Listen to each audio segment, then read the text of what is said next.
Pain free delivery అంటూ ఉంటారు.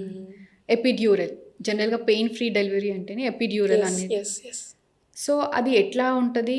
Only డెలివరీలో మాత్రమే యూజ్ చేస్తారా? అది ఇచ్చిన తర్వాత చాలామంది ఉమెన్ ఎట్లా ఫీల్ అవుతారంటే ఆఫ్టర్ డెలివరీ దాని వల్లనే పెయిన్ వస్తుంది.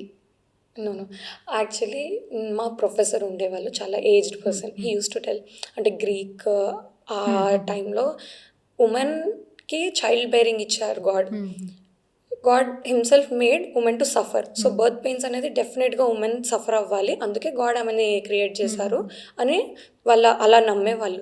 But because of our anaesthesia, because of this epidural and labour analgesias అంటాం, పెయిన్లెస్ డెలివరీని, దీనివల్ల we are almost face to face గాడ్ని ఎదుర్కొంటున్నామని అనేవాళ్ళు అనమాట మా క్లాసెస్ చెప్పేటప్పుడు. సో ఇట్ ఈస్ లైక్ ఇప్పుడు ట్రెండ్లో ఉందండి పెయిన్లెస్ డెలివరీ, పెయిన్లెస్ ఎపిడ్యూరల్ ఎనాలజీసియా, ఇదంతా. అదేంటంటే నడుంకి చిన్న ఇంజెక్షన్ ఇస్తాం, దాని నుంచి ఒక క్యాథెటర్ పాస్ చేస్తాం అనమాట. ఆ క్యాథెటర్ పాస్ చేసి లో డోసెస్, మామూలుగా మనం ఇచ్చే అనస్థెటిక్ డోసెస్ కాకుండా చాలా minimal or low doses of anaesthesia drug ఇస్తామన్నమాట.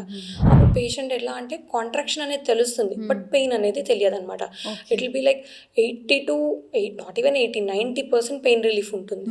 So they will be like, అప్పటి వరకు నొప్పి ఎలా ఉంటుంది అని తెలిసిన వాళ్ళైతే అది తీసుకోగానే నాకు చెప్పిన వాళ్ళు ఉన్నారు, madam I'm very much happy, I'm very much pain free now అని. దే విల్ బి రిలాక్స్డ్, హ్యాపీగా ఉంటారు. లాస్ట్లో వెన్ 10 centimeters డైలేషన్, మనం usually epidural 3 to 4 centimeters dilated ఉన్నప్పుడు వేస్తామన్నమాట మదర్స్. సో వాళ్ళకి ఆ 1 to 3 అప్పుడు పెయిన్ ఉంటుంది చూడండి, అది 3 to 4లో ఇది వేసిన తర్వాత they will feel like we are pain free madam, we are happy అని దే విల్ టేక్ మంచి అడిక్వేట్ రెస్ట్ తీసుకుంటారు.